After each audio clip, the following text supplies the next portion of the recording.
Olá, está no ar Direito em Foco, programa de debates e entrevistas de assuntos jurídicos relevantes. Hoje nós vamos conversar um pouquinho sobre os aspectos previdenciários dos acidentes de trabalho. Acidentes de trabalho, lamentavelmente, colocam o Brasil num ranking quase de primeiro país em número de acidentes de trabalho, uma daquelas estatísticas que nós não temos orgulho. E existem vários aspectos que nós podemos falar sobre os acidentes de trabalho. As questões da prevenção, as questões familiares, as questões sociais, econômicas, mas hoje nós vamos focar o assunto no seu aspecto previdenciário. O que é a previdência social, como é que ela enxerga, quais são os reflexos que tem os acidentes de trabalho. E para a gente poder entender um pouquinho, a gente poder conversar um pouquinho, nós temos hoje uma especialista, a doutora Amanda Coppoletti, advogada já há muitos anos, especialista, né, tem pós-graduação em Direito Previdenciário. Isso. E a gente estava conversando até para aperfeiçoar o seu trabalho, né, como advogada na área previdenciária, também é técnica em segurança do trabalho, né? Técnica em segurança. É muito, muito bom. Então, muito obrigado por ter aceito o nosso convite. Seja muito bem-vindo ao programa Direito em Foco. Obrigada, doutor. Obrigada mesmo. Boa noite aos espectadores. É um prazer estar aqui na sua companhia. Muito obrigado, doutora. E a gente estava até conversando antes do programa começar sobre a questão do acidente de trabalho. Para muitas pessoas, né, lógico que quem é da área jurídica tem uma ideia um pouco melhor do que seja o acidente de trabalho. Mas para muita gente, o acidente do trabalho, a primeira coisa que vem à mente é aquele acidente traumático, a queda do andaime, a explosão no posto de gasolina, enfim, essas coisas horríveis que são muito marcantes, mas não é só isso. A lei, a 8.213, ela dá algumas definições. E, doutora Amanda, qual é o conceito de acidente de trabalho? É só isso que eu falei, dessas questões mais traumáticas, ou existem outras questões, outras situações que podem ser consideradas como acidente de trabalho? Então, doutor, o acidente de trabalho, para o fim previdenciário, né, inclusive, ele está definido no artigo 19 da Lei 8.213/91, que é a lei que trata dos benefícios, da previdência e tudo mais. E o acidente de trabalho, como o senhor mesmo esclareceu, né, algum evento que ocorre, uma explosão, uma queda, é considerado acidente de trabalho para efeito de indenização e tudo mais. Mas equipara-se também ao acidente a doença profissional, por exemplo, né? Então é aquela doença que ela é desenvolvida em razão do exercício do trabalho específico, um trabalhador que eventualmente, por exemplo, mexe muito os braços, de forma repetitiva, adotando uma posição anti-ergonômica, a coluna igualmente. Então, tudo isso pode desencadear uma doença naquele trabalhador e essa doença também é equiparada ao acidente de trabalho. Ok, então nós temos os acidentes típicos e esses acidentes são considerados acidentes do trabalho, são doenças decorrentes do trabalho, do exercício do trabalho, algo específico, né? Como esforço repetitivo, uma doença que a pessoa tenha que você consiga ligar com o trabalho. Exatamente, né? A gente tem como doença do trabalho, a mais comum são as doenças da parte muscular, né? São as lesões por esforços repetitivos, LER, né? E o que acontece? Durante a atividade, alguma atividade específica, tomando como exemplo aqui na nossa região do ABC, que a gente tem as montadoras, tudo, então o operador de empilhadeira ou aquele ponteador que tem um movimento específico dos braços, da coluna, tudo mais, então, em razão dessa atividade agressiva, é que ele acaba desenvolvendo aquela doença, e essa doença ela é equiparada ao acidente de trabalho. E equipara-se também o acidente de trajeto, né? Então, quando um trabalhador está no trajeto residência até empresa ou empresa, de volta para sua casa, quando ele sofre um acidente também é equiparado. É equiparado à doença profissional. Isso. Agora, a doença profissional, acidente do trabalho. Acidente de trabalho, né? Exatamente. Agora, nas doenças profissionais, doutora Amanda, Hoje nós temos algumas notícias de que estamos num surto, né, de doenças mentais, né? Sim. É o mal do século, né? A depressão tem sido considerada o mal do século. Talvez a gente tenha que falar um pouquinho sobre isso de uma maneira um pouco superficial, porque é um assunto extremamente complexo, envolve outras disciplinas, né? Mas nós podemos entender que doenças mentais possam estar relacionadas ao trabalho e dessa forma serem consideradas como acidente do trabalho? Sim, sim. Existe um crescimento de afastamentos acidentários. Isso pode ser até, a gente faz uma busca, o INSS disponibiliza um manuário que informa sobre os afastamentos, e afastamentos tanto previdenciários quanto acidentários. E aí, com base nesses dados, a gente pode ter uma noção da quantidade de afastamentos do trabalho decorrente das doenças psiquiátricas. Então, isso é um parâmetro para a gente entender como existe um avanço, né, no problema da saúde mental, inclusive relacionado ao trabalho. Né? E isso é um ponto que tem sido bastante observado e estudado, especialmente porque junta outras áreas da empresa, como o SESMIT, como os funcionários, o pessoal do RH. Existe, né, todo um trabalho que é feito em equipe, dentro da empresa, para combater esse tipo de crescimento, né, da doença. Muito interessante esse assunto, doutora. Se a gente tiver tempo ainda nesse programa, vamos conversar um pouquinho, talvez no segundo bloco. É interessante. Né, porque eu acho que é um assunto que interessa toda a sociedade. Nós, sim, aqui da região do ABC, que temos atualmente, éramos uma região de empresas, de indústrias.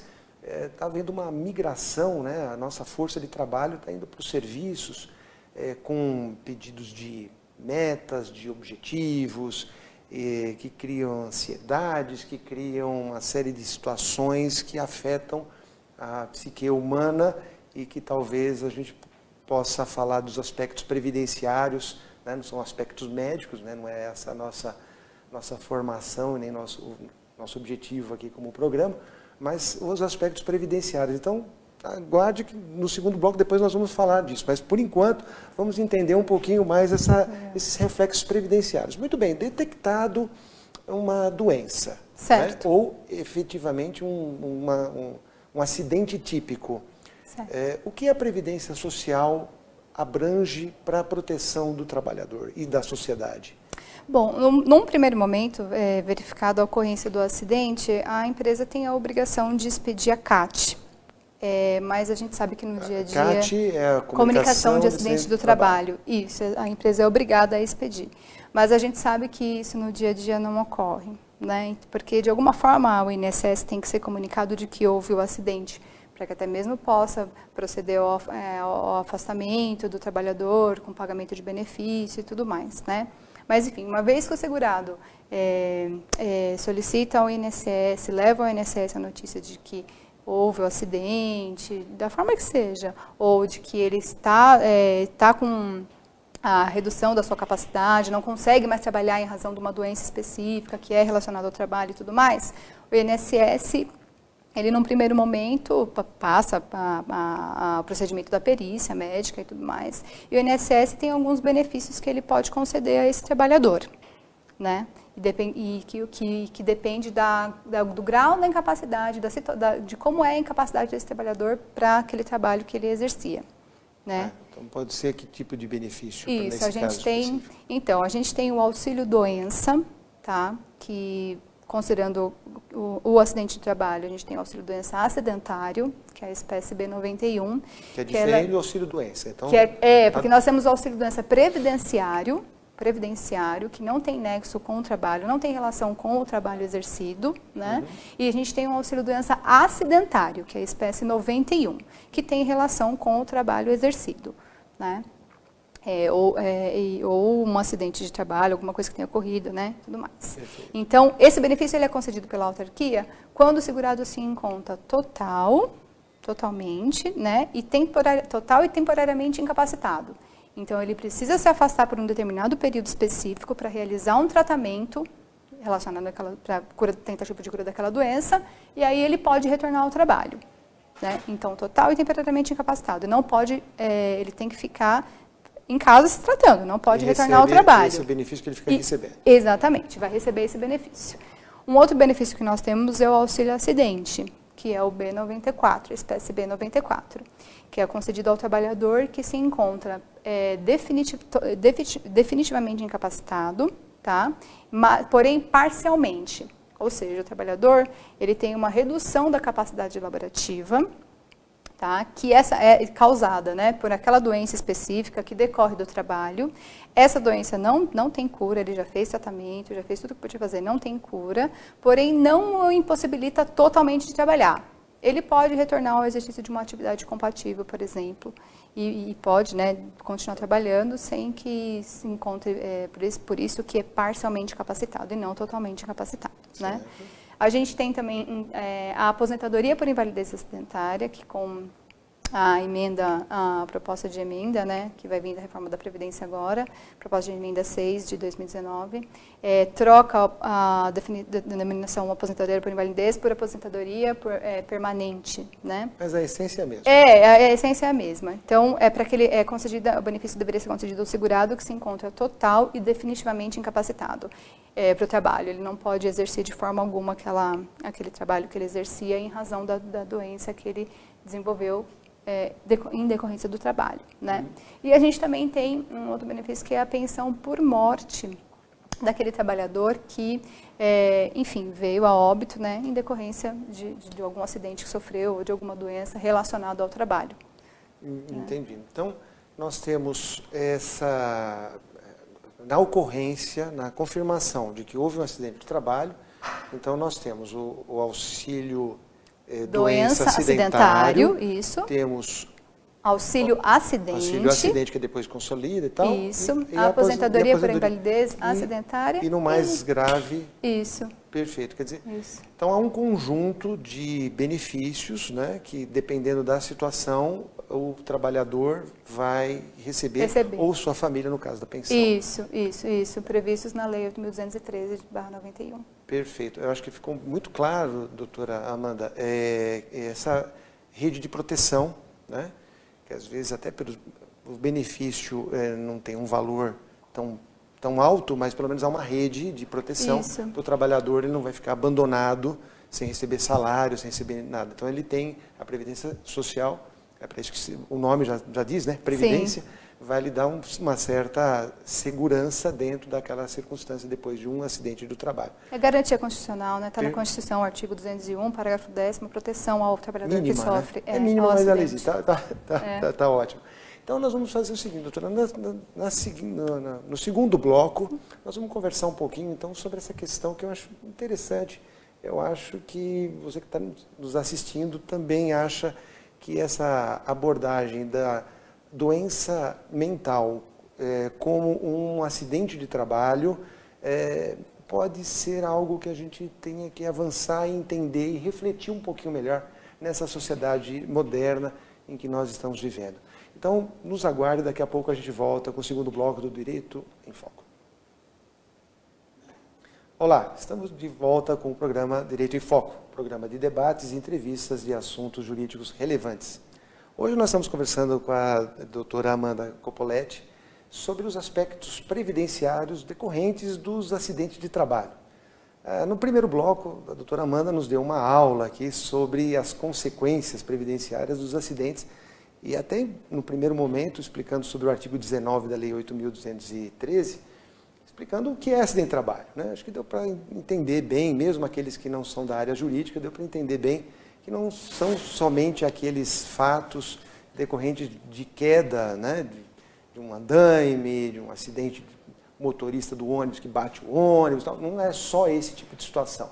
São decorrentes de outros fatores, até mesmo daqueles acidentes que acontecem no trajeto entre a residência e o local de trabalho e vice-versa, né? E as doenças profissionais. E quando nós estávamos conversando sobre isso, a doutora Amanda, fazendo uma explicação muito clara sobre as doenças profissionais, ela mencionou as doenças mentais, né? Ela até se referiu, é o mal do século, né? Depressão, né? Então, a depressão é uma das doenças mentais. Então, a gente reservou aqui o segundo bloco para a gente avançar um pouquinho mais nesse tipo de situação.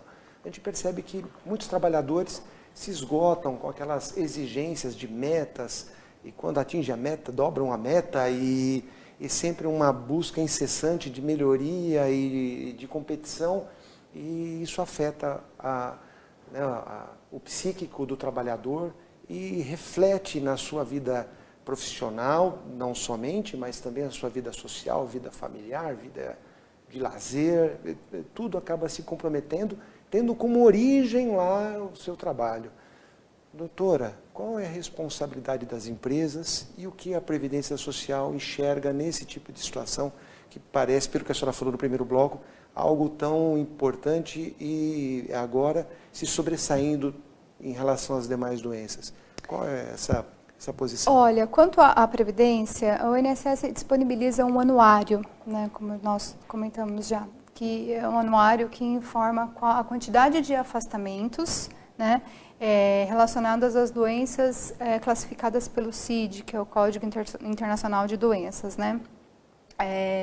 E de acordo com os dados de 2017, por exemplo, no Brasil e nas grandes regiões, a quantidade de afastamentos pelo CID-F43, que é o CID de reação grave ao estresse, algo assim, foi de 11.160 afastamentos, alguma coisa assim. 2016, essa doença específica psiquiátrica também está no topo das doenças relacionadas ao trabalho, né, classificadas como acidente de trabalho. E em 2016 o número também repete, coisa de cerca de 11.000 alguma coisa. E em 2015 a gente tem um dado também que está em torno também de 11.000, alguma coisa assim também. O que acontece? A Previdência está muito sensível a essa questão específica de afastamentos relacionados à doença profissional, porque eles precisam fazer o controle desses dados, porque afinal de contas da Previdência que sai, né, o pagamento dos benefícios e tudo mais, né? Então isso é uma coisa que tem sido observado. E para as empresas, o que acontece? A empresa, ela tem que, existe uma ideia de que a questão relacionada a assédio moral, que causa muito afastamento por doença psiquiátrica, né? É uma coisa que está tendo uma outra leitura agora, porque a empresa, muitas vezes, ela tem que mudar a sua cultura, e isso ela precisa da ajuda do SESMIT, ela precisa da ajuda do RH, porque existem mudanças que interferem na vida do trabalhador ali diário, que tem, às vezes até tem a ver com o meio ambiente de trabalho, alguma coisa assim, que tem que vir de cima, que é cultural. Então as empresas estão tendo que ter a atenção a isso, a olhar o trabalhador como um ser humano, o que ele sente, o que está acontecendo com a vida dele, porque isso tem reflexo até mesmo na própria produção. Então a questão da humanização das relações de trabalho, exatamente. Na verdade, além de ser uma questão de humanidade, sim, é uma questão de prevenção. Então, você empregador, né, você empresário, nós temos vários nos assistindo. Aliás, esse programa começou com o núcleo dos advogados da Associação Comercial e Industrial de São Caetano do Sul. Então, você que é empresário, observe bem o que a doutora Amanda está dizendo. A humanização das relações de trabalho é uma maneira de prevenção. Então, você entregar lá um equipamento de proteção individual ao seu trabalhador, dá um protetor auricular, dá uma luva, dá um mangote, é uma proteção. Para que você não tenha consequências, está protegendo o seu empregado, e você está tendo uma prevenção de gastos. Então, cuidar da saúde mental do trabalhador também é uma maneira do empresário investir para que ele não tenha gastos. Exatamente, porque gera um custo. O trabalhador afastado gera um custo, né? Gera um custo para a empresa também. E isso não é interessante do ponto de vista econômico, financeiro para a empresa mesmo, né? Mas eu ainda gosto de citar mais o lado do humano mesmo, né? Do trabalhador mesmo. E eu acho que existem hoje formas de você cuidar da saúde mental do empregado. Agora, doutora Amanda, uma coisa que sempre intranquiliza o empregador é a questão do timing, do momento. Porque as doenças profissionais, de um modo geral, e todas elas me parece que são assim, elas vão aumentando gradativamente. Em um determinado momento é feita uma avaliação, não, ainda não é uma doença profissional, mas se percebe que está se caminhando. Isso.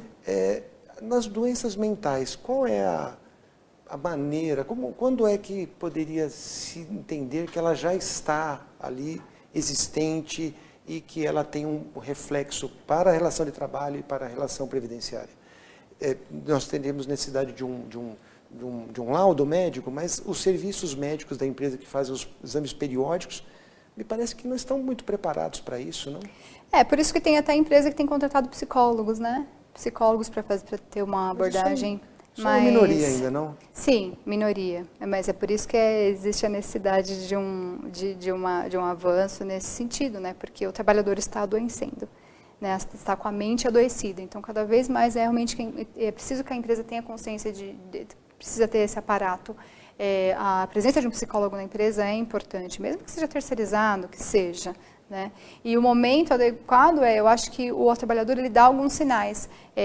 Se ele não vem trabalhar, se ele trabalha entristecido, se ele não tem vontade de trabalhar, de dar o seu melhor ali em equipe, se ele anda muito cabisbaixo. Isso também depende um pouco de quem é o gestor desse trabalhador, de quem é o líder desse trabalhador, né? Existem... a gente que trabalha, né, na área empresarial, a gente percebe que as análises são qualitativas? Não, são quantitativas, né? Quanto ele produziu, quanto ele foi, quantos relatórios.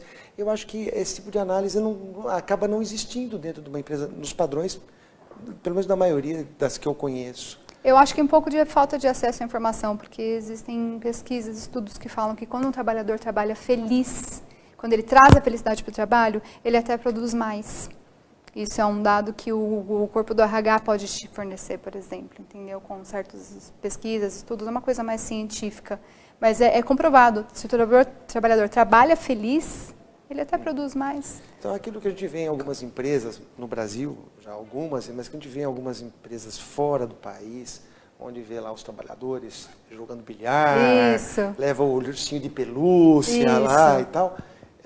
Isso é mais do que uma moda, é uma questão de prevenção, de melhoria de capacidade, de qualidade de produção. Sim, guardadas as devidas proporções, né? Ninguém porque tem como colocar uma máquina de refrigerante à disposição ali e fazer a alegria de todos, né? Mas guardadas as devidas proporções, você proporcionar meios dentro ali do ambiente de trabalho para que faça com que o clima fique mais leve. Isso não tem a ver com responsabilidade, falta de comprometimento, caimento queda na produção. Isso não tem a ver com isso. É uma forma de você olhar para o ser humano, pelo menos um pouco por dia, um pouco por semana, desenvolver as habilidades outras diversas assim do trabalhador, promover eventos, enfim, existe uma infinidade de coisas assim que pode acontecer. Deve existir métodos científicos para que isso seja criado. Né? Pesquisas de clima, organizacional, coisas assim. Existem meios, existem técnicas, é só a empresa querer e mudar a cultura, que é mais importante. Tá, então, o que a senhora está dizendo, eu acho que isso é muito importante, é que a prevenção não basta só comprar os equipamentos de proteção individual ou instalar equipamentos de proteção coletivos, né, os EPCs. Sim. E eu estou protegendo a saúde do meu trabalhador. Vai além disso. Vai além disso. Tem a parte técnica, que seria até mesmo a fiscalização do uso desses equipamentos e tudo mais, né? Mas uma atenção que, por exemplo, falando em prevenção, que até o mesmo profissional, o técnico em segurança, ele tem que ter para conseguir enxergar o trabalhador além daquilo que ele está mostrando, né? O trabalhador reduz a produção. Por quê? O que está acontecendo? Isso é importantíssimo. Muito bom, doutora Amanda Coppoletti. Está dando dicas. Eu acho que quem está assistindo o nosso programa aí, se prestou bem atenção, com certeza vai absorver tanto quem é empregador como quem é empregado. Vai ficar mais atento nas relações do dia a dia. Eu acho que a grande contribuição do direito para a sociedade é essa, é orientar para que a prevenção aconteça. Não adianta o trabalhador já estar doente, e aí vamos tentar diminuir essa consequência. Vamos, né, tomar as providências para que isso seja já eliminado antes que aconteça. Então fica a dica aqui da doutora Amanda, a quem nós agradecemos imensamente aqui a sua aula, né, de direito e de humanidade, né, contribuindo aí com certeza para que as relações de trabalho sejam mais harmoniosas e mais felizes. Sim. A palavra felicidade surgiu na filosofia antiga e nós fomos desprezando ao longo do tempo. E acho que é o momento da gente voltar a olhar para a felicidade como um bem humano importante. Então, muitíssimo obrigado. Fiquei muito feliz de tê-la aqui no nosso programa. E o Direito em Foco, o programa Direito em Foco, volta na próxima semana, nesse mesmo horário. Até lá, muito obrigado pela audiência.